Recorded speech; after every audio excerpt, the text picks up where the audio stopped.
ബൈക്കിലെത്തിയ കവർച്ചാ സംഘത്തിന്റെ ആക്രമണത്തിനിടയായി സ്വർണ്ണമാല നഷ്ടപ്പെട്ട തിരുവനന്തപുരം സ്വദേശിനി ലിജി ദാസിന് ബോബി ചെമ്മണ്ണൂർ പുതിയ മാല നൽകി.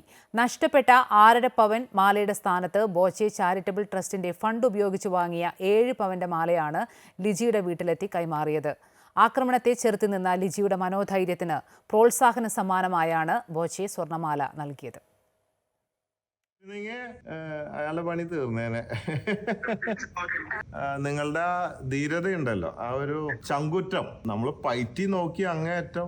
അത് കഴിഞ്ഞിട്ട് എനിക്ക് ഇഷ്ടപ്പെട്ട അത് മിസ്സായി പോയല്ലോ. പിന്നെ നിങ്ങളൊരു ചവിട്ട് നാടകം നടത്തുന്നുണ്ട് അവിടെ, കാല് ഇതിങ്ങനെ ഇട്ടിട്ട് ചവിട്ടണ അങ്ങനെ ഇട്ടിട്ട്.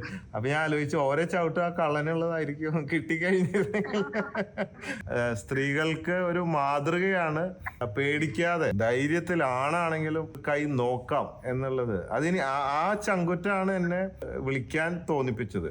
അപ്പൊ ഈ വീഡിയോ കാണുമ്പോൾ കള്ളന്മാർക്ക് മനസ്സിലാവും 1.5 പവന് പകരം 7 പവന്റെ 916 മാല ഇട്ടിട്ടാണ് സഹോദരി ഇനി നടക്കണേന്നുള്ളത് വ്യക്തമായിട്ട് അറിയാം.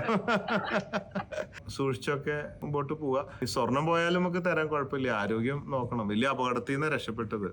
അപ്പോ ശരി, എന്നാല് വരുമ്പോ കാണാം കേട്ടോ. Thank you very much.